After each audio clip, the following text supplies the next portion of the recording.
गीता में हृदयं पार्थ, गीता में सारमुत्तमम्, गीता में ज्ञानमत्युग्रम्, गीता में ज्ञानं व्ययम्, गीता में चोत्तमं स्थानं, गीता में परमं पदम्, गीता में परमं गुह्यम्, गीता में परमो गुरु।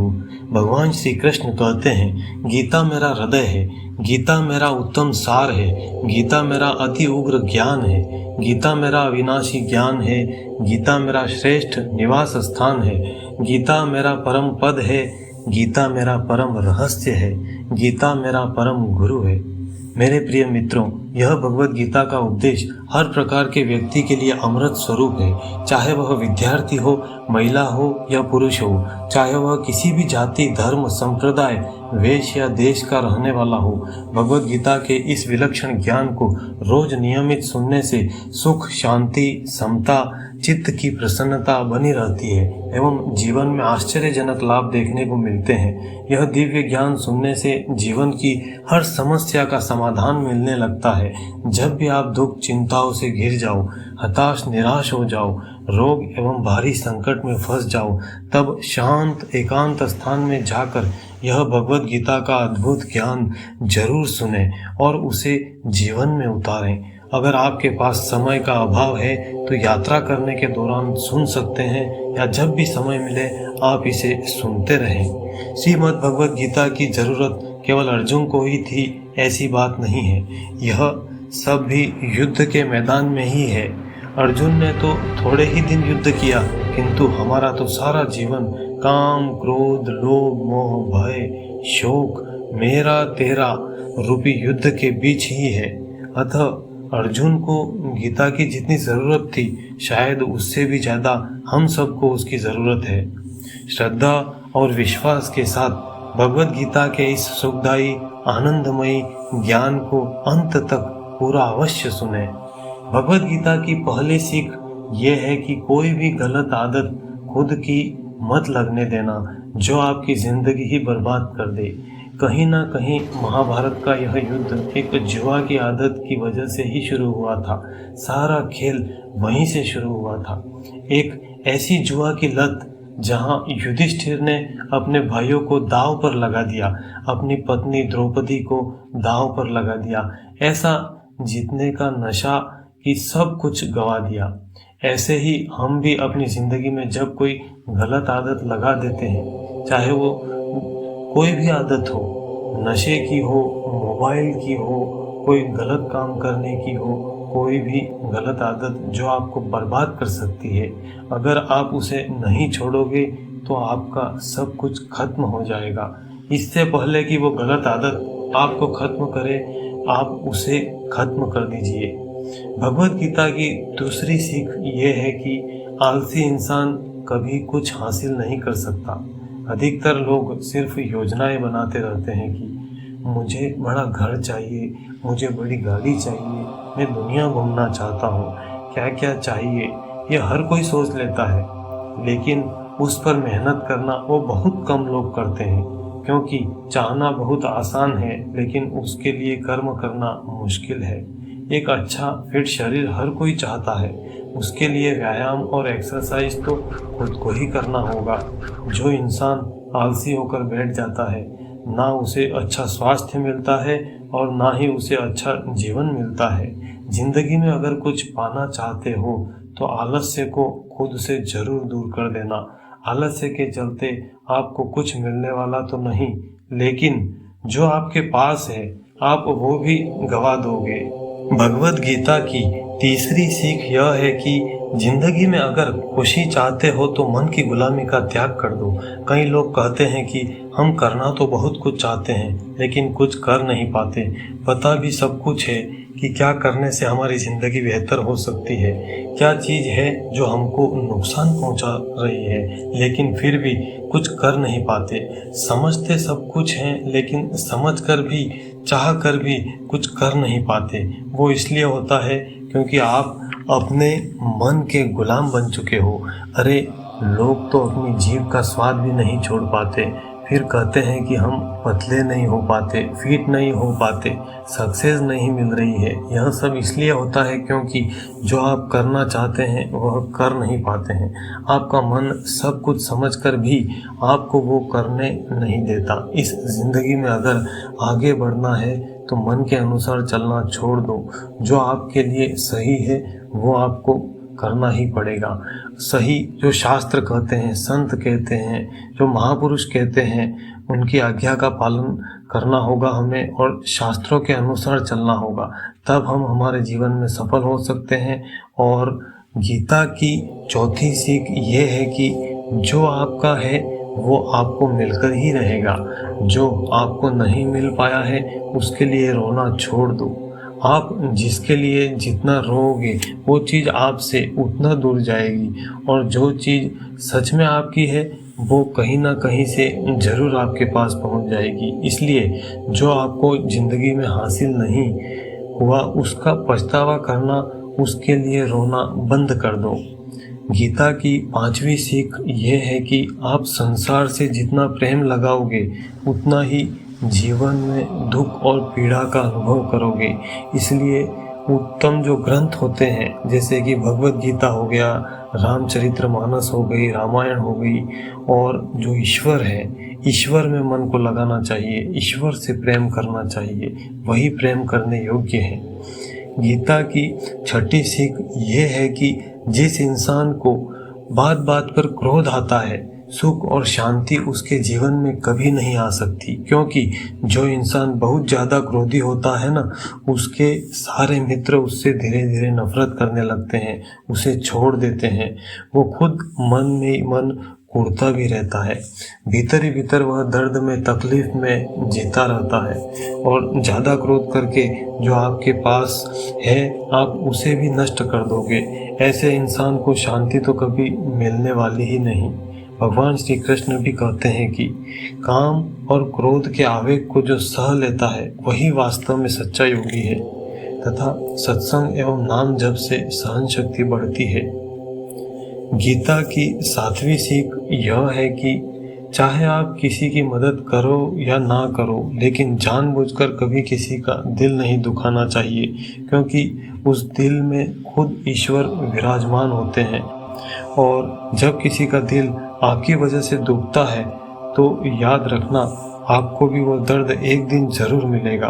क्योंकि आप किसी का दिल दुखाते हैं तो आपको तब पता नहीं चलता, लेकिन जब कोई आपका दिल दुखाता है तब आपको समझ में आता है कि दिल पर चोट लगने से कितना दर्द होता है।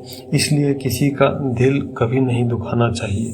गीता की आठवीं सीख यह है कि जो मुश्किल वक्त में, जो दुख के समय में आपका साथ दे, सिर्फ वही आपका सच्चा मित्र है, आपका अपना है।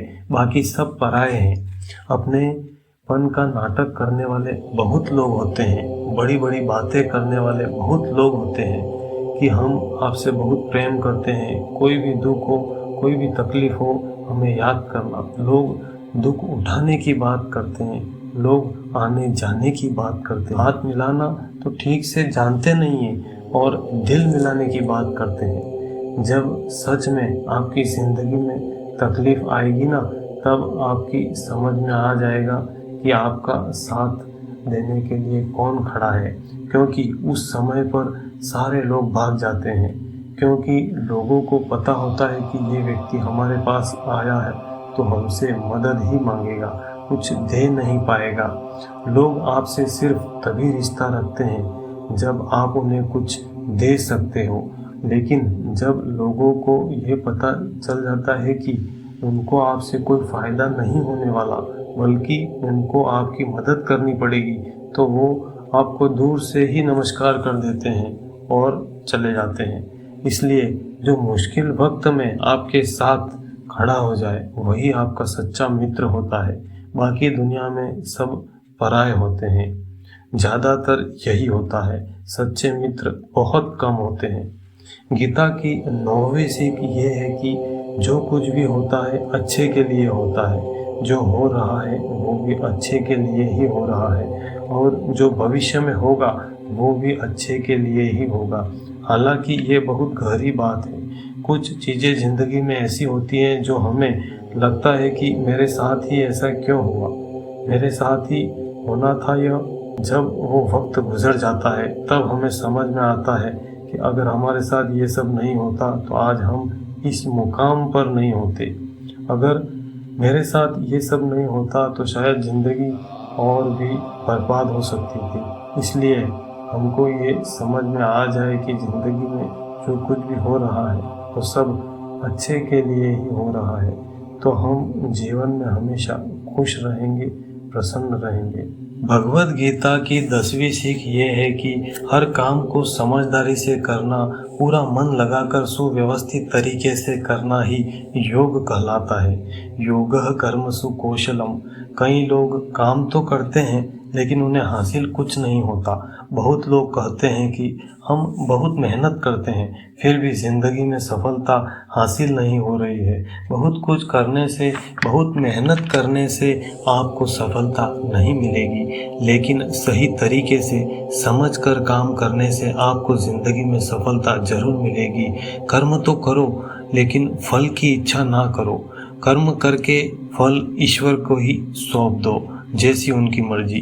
गीता की 11वीं सीख ये है कि कभी भी किसी भी चीज़ की अति नहीं करनी चाहिए। कोई भी चीज़ हद से ज़्यादा मत करना। किसी से प्रेम भी हद से ज़्यादा मत करना, किसी से नफरत भी हद से ज़्यादा मत करना। हद से ज़्यादा मीठा भी खराब, हद से ज़्यादा कड़वा भी खराब, हद से ज़्यादा आराम भी आपको बीमार कर देगा, हद से ज़्यादा खाना भी आपको बीमार कर देगा, हद से ज़्यादा भूखा रहना भी आपको नुकसान पहुंचाएगा और हद से ज़्यादा जागना भी आपको बहुत नुकसान पहुंचाएगा। तो जीवन को संतुलन के साथ जीना चाहिए। जैसे ही आप संतुलन खो देते हैं वैसे ही आपके जीवन में दुर्घटना हो जाती है। गीता की 12वीं सीख ये है कि जिसे आप सबसे ज़्यादा महत्व दोगे वो आपको कभी महत्व नहीं देगा। आपने कभी गौर किया कि आपका अपमान कौन लोग करते हैं? आपका अपमान सिर्फ वही लोग करते हैं जिसे आप सबसे ज़्यादा महत्व देते हैं। दूसरों की इज्जत करना अच्छी बात है, पर दूसरों की बहुत ज़्यादा खुशामद करोगे तो उनकी नज़र में आपकी ही इज्जत खत्म हो जाती है। इसलिए किसी को भी अपना सब कुछ नहीं बनाना चाहिए कि तुम ही मेरे सब कुछ हो। जैसे ही आप किसी को अपना सब कुछ मान लेते हैं तो आप उसके लिए कुछ नहीं रह जाते हैं। इसलिए लोगों को इज्जत उतनी ही देनी चाहिए जितना कि वो हजम कर सकें। हद से ज़्यादा इज्जत देना आपकी ही बेइज्जती करवा सकता है। गीता की 13वीं सीख ये है कि किसी पर भी आंख बंद करके भरोसा मत करना। जैसे महाभारत की कथा में दुर्योधन ने कितनी ही बार षड्यंत्र करके पांडवों को मारने की कोशिश की थी, लाक्षागृह के जरिए आग में जलाने की कोशिश की, और वो धर्म पर चलने वाले लोग बार बार उसकी बातों में आ जाते थे। ये बात और है कि श्री कृष्ण उनकी रक्षा कर रहे थे, पर जिसे वो अपना भाई समझ रहे थे, जिसे वो अपना सगा समझ रहे थे, जिस पर वो भरोसा कर रहे थे, वही दुर्योधन उनकी मृत्यु करवाना चाहता था। इसलिए भरोसा करते समय आंखें जरूर खुली रखना चाहिए और सतर्क रहना चाहिए। गीता की 14वीं सीख यह है कि जिसके साथ सत्य और ईश्वर की शक्ति है, चाहे सारी दुनिया उसके खिलाफ हो जाए, लेकिन अंत में जीत उसी की होती है। भगवद गीता में कुल 18 अध्याय हैं, 700 श्लोक हैं। भगवद गीता के आखिरी श्लोक यत्र योगेश्वरः कृष्णो यत्र पार्थो धनुर्धरः तत्र श्री विजयर्भूति ध्रुवार्नीतिर्मतिर्मम। धृतराष्ट्र बार बार संजय से पूछते हैं कि बताओ युद्ध में कौन जीत रहा है, कौन हार रहा है, क्योंकि उसे विश्वास था कि महापराक्रमी भीष्म पितामह मेरे पक्ष में है, गुरु द्रोणाचार्य वो मेरे पक्ष में है, कर्ण मेरे पक्ष में है, तो हमें कौन हरा सकता है। लेकिन संजय ने धृतराष्ट्र से कहा कि जहाँ पर ईश्वर है जहाँ पर सत्य है हमेशा जीत उन्हीं की होती है। आपके पास चाहे कितनी भी शक्ति हो, लेकिन सत्य और ईश्वर जहाँ खड़े हो जाए उन्हें दुनिया में कोई भी नहीं हरा सकता। गीता की 15वीं सीख यह है कि जीवन में लड़ाई झगड़े से बचना चाहिए, लेकिन जब बात आपके चरित्र, सम्मान और अधिकार की हो तो लड़ना भी चाहिए। जुल्म करना तो पाप है, लेकिन सहना महापाप है। अर्जुन भी महाभारत का युद्ध लड़ना नहीं चाहते थे, क्योंकि सामने उनके अपने खड़े थे, लेकिन श्री कृष्ण ने उसे उपदेश दिया कि यहाँ पर बात लड़ाई की नहीं है, तेरे चरित्र की है, तेरे सम्मान की है, तेरे अधिकार की है। जो द्रौपदी के साथ भरी सभा में कौरवों ने अपमान किया, उसके वस्त्र उतारने का प्रयास किया, इतना बड़ा अधर्म किया, वो तुम्हें कभी नहीं सहना चाहिए। इसलिए बात जब चरित्र पर आ जाए तो चाहे वो अपना ही क्यों न हो, आपको उसके साथ जरूर लड़ना चाहिए। गीता की 16वीं सीख ये है कि चाहे कितना भी बुरा वक्त आ जाए, लेकिन जो इंसान जिंदगी में हिम्मत नहीं हारता वो सब कुछ हासिल कर सकता है। जब पांडव लोग जुए में सब कुछ हार गए थे, उनको 12 वर्ष के लिए वनवास मिला और 1 वर्ष के लिए अज्ञातवास मिला। वो भिक्षा करके अपना जीवन चलाते थे, वन में रहते थे, भयानक जंगली हिंसक प्राणियों के बीच समय निकाला। इतना मुश्किल वक्त सहने के बाद भी आखिरी में विजय पांडवों की ही हुई, क्योंकि उन्होंने अपने भीतर कभी हिम्मत नहीं खोई थी। ऐसे ही आपकी जिंदगी में कितना ही मुश्किल वक्त क्यों ना आ जाए, लेकिन आपके अंदर अगर हिम्मत है तो जीत आपकी ही होगी। गीता की 17वीं सीख ये है कि जो किसी और का है उस पर कभी अधिकार मत जमाना, कभी कब्जा मत जमाना। जब शकुनी ने षड्यंत्र करके पांडवों को हस्तिनापुर से अलग करवा दिया, एक खांडव प्रस्थ का राज्य दे दिया, जहाँ की भूमि भी बंजर थी, जहाँ कुछ नहीं हो सकता था, लेकिन पांडवों ने उस शहर को इतना सुंदर बना दिया, इतना वैभवशाली बना दिया कि हस्तिनापुर भी उसके आगे फीका लगने लगा। उनके उस वैभव को देखकर, सुख को देखकर दुर्योधन अंदर ही अंदर जलता था। उसने षड्यंत्र करके वह खांडव प्रस्थ भी उनसे छीन लिया। जो चीज उसकी नहीं थी उस पर कब्जा किया, तो उसका आखिर में परिणाम यही हुआ कि जो उसके पास में था वह भी सब चला गया। इसलिए जो आपका नहीं है उस पर कभी भी अधिकार नहीं जमाना चाहिए। गीता की 18वीं सीख ये है कि वही इंसान जिंदगी में सफल माना जाएगा जो अंदर से हमेशा खुश रहता है, दूसरों को सदा हित चाहता है, दूसरों की प्रसन्नता चाहता है। बाहर से तो सब खुश दिखाई देते हैं, लेकिन अंदर से इंसान अशांति से भरा रहता है। बहुत पैसा कमा लिया, कामयाबी हासिल कर ली, लेकिन वो कामयाबी तब मानी जाएगी जब आपका मन प्रसन्न रहता हो। गीता की 19वीं सीख ये है कि आप जैसा अन्न खाओगे वैसा ही आपका मन और आपकी बुद्धि होगी, और आप वैसा ही कर्म करोगे, वैसा ही आचरण करोगे। सात्विक अन्न खाओगे तो आपका मन भी सात्विक होगा, सात्विक व्यवहार और सोच भी आपकी अच्छी होगी। तमोगुणी और रजोगुणी आहार करोगे तो आपकी बुद्धि भी वैसी ही होगी, आप काम भी वैसे ही करोगे। श्री कृष्ण ने भगवद गीता में सात्विक, राजसिक और तामसिक इन तीनों आहारों का विस्तार से वर्णन किया है कि क्या खाना चाहिए, क्या नहीं खाना चाहिए। सार यही है कि जो मनुष्य सात्विक भोजन करता है उसे जीवन में शांति और सुख मिलता है, वह प्रसन्न रहता है, संतुष्ट रहता है। गीता की 20वीं सीख ये है कि बुरा इंसान कभी अपनी बुराई नहीं छोड़ेगा। आप कितना ही अच्छा चलो वो आपको तकलीफ देगा ही देगा। इसलिए जो जैसा है आप उसके साथ वैसा ही व्यवहार करो। बुरे इंसान के साथ आप कितना भी अच्छा बन जाओ, वो कभी अच्छा नहीं बनने वाला। दुर्योधन पांडवों को जंगल में मारने के लिए गया था, लेकिन भीलों ने दुर्योधन को पकड़ लिया। उसका मित्र कर्ण भी उसे छोड़कर भाग गया था। वो भील दुर्योधन को मार देते, लेकिन युधिष्ठिर अपने भाई की रक्षा करने के लिए वहां पहुंच जाते हैं। दुर्योधन के जीवन की रक्षा की युधिष्ठिर ने, उसके बाद भी वो हमेशा पांडवों को कष्ट ही पहुंचाता रहा। इसलिए कोई इंसान अगर बुरा है तो उसके साथ आप ज़्यादा अच्छा बनने की कोशिश मत करो, उसकी उपेक्षा कर दो। उसे मित्र भी मत बनाओ, शत्रु भी मत बनाओ। गीता की 21वीं सीख ये है कि जो इंसान अपने कार्य को समय से खत्म नहीं करता, समय की कद्र नहीं करता, उसकी जिंदगी का सारा समय व्यर्थ में ही समाप्त हो जाता है, क्योंकि समय ही आपका जीवन है। अगर आप समय को व्यर्थ ही नष्ट करते रहेंगे, व्यर्थ के कार्यों में गंवा देंगे, तो आपको जीवन में कुछ भी हासिल नहीं हो पाएगा। अगर जिंदगी में कुछ पाना चाहते हो तो समय की कदर जरूर करना।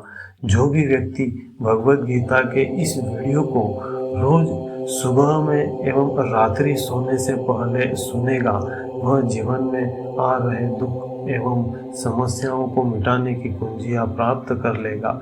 मेरे प्रिय भारतवासियों, इस वीडियो को लाइक करें, चैनल को सब्सक्राइब करें तथा वीडियो आपको पसंद आ रहा है तो कमेंट बॉक्स में जय श्री कृष्ण जरूर टाइप करें। भगवत गीता की 22वीं सीख ये है कि आपके सारे दुखों का कारण किसी को अपना मानना है। आप कभी गौर करना, आपकी ज़िंदगी के सारे दुख, सारी तकलीफ़ें, सारी चिंताएं वहीं से आती हैं जहां आपका अपनापन होता है, जिससे आपको मोह होता है कि ये मेरा है, ये मेरा अपना है। वहीं से आपकी ज़िंदगी में दुख आना शुरू हो जाते हैं। एक व्यक्ति के पास एक बहुत बड़ा महल था। उसने जिंदगी भर की सारी संपत्ति लगाकर उस महल को बनाया था। आसपास के शहरों के कई लोग उसके महल को देखने आते थे। कई बड़े बड़े सेठ उसके महल को खरीदने की कोशिश करते थे। वह महल उसका अहंकार था, उसके जीने की वजह थी। उसका उस महल में बहुत मोह था। एक दिन उसके महल में आग लग जाती है और वो कहीं बाहर गया हुआ होता है। जब वो घर लौट कर आया तो उसने देखा कि मेरा महल तो आग में जल रहा है। अपने घर को आग में जलता हुआ देखकर उसे बहुत दुख हुआ। उसने कहा कि अगर यह महल ही नहीं रहेगा तो मैं जिंदा रहकर क्या करूँगा। वो भी उसी आग में छलांग लगाने की कोशिश करने लगा तो किसी ने उसे रोक लिया कि भाई, ये जो तुम्हारा महल है, इस महल का सौदा कल तुम्हारे बेटे ने किसी के साथ कर लिया है। जब उसे पता चला कि ये महल अब मेरा नहीं रहा, किसी और का हो चुका है, तो उसकी सारी चिंता खत्म हो गई। जैसे और लोग जलते हुए महल का तमाशा देख रहे थे, वैसे ये भी खड़ा हो गया। इतनी ही देर में उसका बेटा आया तो वो अपने बेटे को देखकर बहुत खुश हो गया। उसे आशीर्वाद देने लगा कि तेरे जैसा बेटा तो बहुत भाग्यों से मिलता है। तूने तो मेरी जिंदगी ही बचा ली। आज इस घर में आग लगी और तूने कल ही इसका सौदा कर दिया। वो अपने पिता से कहने लगा, पिताजी, इस महल के सौदे के लिए बात तो करने गया था, लेकिन सौदा अभी पक्का हुआ नहीं है। जब उसके पिता ने ये सुना कि अभी इस महल का सौदा हुआ नहीं है तो वह फिर से फुट फुट कर रोने लगा, फिर से छाती पीटने लगा। महल वही है, इंसान वही है, लेकिन जब महल मेरा है तो वह उसके जलने पर दुखी होता है। जब महल मेरा नहीं है, उससे मेरा कोई रिश्ता नहीं है, तो सारे दुख ही खत्म हो जाते हैं। ऐसे ही जिंदगी में जब किसी जगह को, किसी इंसान को, किसी चीज वस्तु को या किसी रिश्ते को हम अपना मान लेते हैं, मेरा मान लेते हैं, तो वहीं से सारे दुखों की शुरुआत होती है, वहीं से हर तकलीफ की शुरुआत होती है। जब आप किसी को अपनी ज़िंदगी जीने की वजह मान लेते हो कि इसके बिना तो मैं जी ही नहीं सकता, तब वो चीज़, वो इंसान, वो स्थान आपको बहुत दुख देता है। इसलिए हमें सब कुछ ईश्वर का ही मानना चाहिए। हमारा जो शरीर है वह भी ईश्वर का ही दिया हुआ है। भगवत गीता की 23वीं सीख ये है कि आपने कोई भी कर्म किया हो उसका फल आपको जरूर भोगना पड़ेगा। अगर आपने कोई अच्छे भले कर्म किए हैं तो जाने अनजाने किसी मुश्किल वक्त में आपके वे अच्छे कर्म मुश्किल वक्त में बचा लेंगे। अगर आपने गलत कर्म किए हैं, पाप कर्म किए हैं, तो उसकी सजा भी आपको जरूर मिलेगी। कोई इंसान कितना ही छुप कर कर्म करे, चाहे वो कितना ही चालाकी से कर्म करे, लेकिन कहते हैं हमारे एक एक कर्म पर वह प्रकृति, वह परमात्मा अपनी दृष्टि बनाए रखते हैं। याद रखना, एक एक सेकंड का हिसाब होगा। हमारे सभी अच्छे कर्मों का फल सुख सुविधा बनकर प्राप्त होगा, बुरे कर्मों का फल दुख पीड़ा बनकर मिलता है। एक गांव में दो मित्र रहते थे। उन दोनों ने विचार किया कि इस गांव में हम धन नहीं कमा पा रहे हैं। वो दोनों धन कमाने के लिए शहर में चले जाते हैं। शहर में व्यापार करके उन्होंने काफ़ी धन कमाया। फिर सोचा कि अब हम अपने घर वापस चलते हैं, पर्याप्त मात्रा में हमने धन कमा लिया है। उस समय पर यातायात की इतनी सुविधाएं नहीं हुआ करती थी। अपनी बैलगाड़ी पर ही यात्रा कर रहे थे दोनों। चलते चलते मार्ग में रात हो गई तो उन्होंने विचार किया कि आज रात हम यहीं विश्राम करते हैं। एक मित्र ने कहा कि मैं यहाँ पर रहकर धन की रक्षा करता हूँ, तुम बाजार जाकर भोजन की व्यवस्था कर लो। जब वो मित्र बाजार गया तो उसके मन में पाप आ गया। उसने सोचा कि इतना पैसा हमने कमाया है, अगर मैं इसको यहीं जंगल में मार दूं तो सारा पैसा मेरा हो जाएगा, नहीं तो मुझे इसका आधा धन इसको देना पड़ेगा। मन में ये खोट आने पर उसने अपने मित्र के खाने में जहर मिला दिया और जब वो खाना लेकर अपने मित्र के पास गया तो उसका मित्र वहाँ उसका इंतज़ार कर रहा था। उसे वह जहर वाला खाना देता है जिसे खाकर वहीं पर उसकी मृत्यु हो जाती है। फिर वह गद्दार व्यक्ति सारा धन लेकर के अपने घर आ जाता है। फिर समय पाकर उसके घर में ही एक पुत्र ने जन्म लिया। जब उसका बेटा पैदा हुआ तो वह बहुत बीमार रहा करता था। उसने अपने जीवन में जो कुछ भी धन कमाया था उसका वह सारा धन अपने बेटे के इलाज में ही खत्म हो गया। बेटा बड़ा होता गया और उसका धन नष्ट होता गया। एक दिन बहुत ज़्यादा दुखी होकर वह त्राहिमाम पुकारने लगा और अपने बेटे से बोला कि बेटे, तू इतना बीमार क्यों रहता है, तू ठीक क्यों नहीं होता? मैंने अपनी जिंदगी की सारी कमाई तुझ पर लगा दी, पर फिर भी तू ठीक क्यों नहीं होता? तब उसके बेटे ने बोला कि कौन सा बेटा और कौन सा पिता, मैं तेरा वही मित्र हूँ जिसको तूने जंगल में जहर देकर मार दिया था। मैं अपना वही पुराना हिसाब पूरा करने के लिए तेरे पुत्र के रूप में तेरे घर में आया हूँ। तब उस सेठ को अपने बेटे के चेहरे की जगह अपने उसी पुराने मित्र का चेहरा दिखाई देता है जिसे उसने धन के लिए मार दिया था। आगे वह कहता है कि अब मेरा हिसाब बराबर और यहीं मेरा जीवन समाप्त होता है। इस कहानी से हमें शिक्षा मिलती है कि कोई कितना भी चतुराई से, बेईमानी से छुप कर पाप कर्म करे, लेकिन श्री कृष्ण से कोई कर्म छिप कर नहीं रह सकता है। देर सबेर कर्मों का फल भोगना ही पड़ता है। भगवत गीता की 24वीं सीख ये है कि आज में जियो, वर्तमान में जियो, कल की चिंता करना छोड़ दो। जो भी व्यक्ति अपने बीते हुए समय में, भूतकाल में या आने वाले कल भविष्य में खोया रहता है वो जिंदगी में कभी खुश नहीं रह सकता। आप तभी खुश रह सकेंगे जब आप वर्तमान में जी सकें, आज के आनंद को जी सकें। बीते हुए और आने वाले समय का कोई वास्तविक अस्तित्व नहीं होता, वो सिर्फ आपकी बुद्धि और आपके विचारों में होता है। उसकी कोई वास्तविकता नहीं होती, उसे सिर्फ आप अपने मन एवं बुद्धि के अंदर जीते हैं। जिसे आप वास्तविकता में जीते हैं वह आज होता है, चल रहा पल होता है। इस पल में ही जीना सीख लेता है, वह आनंद एवं प्रसन्नता में जीवन व्यतीत करता है।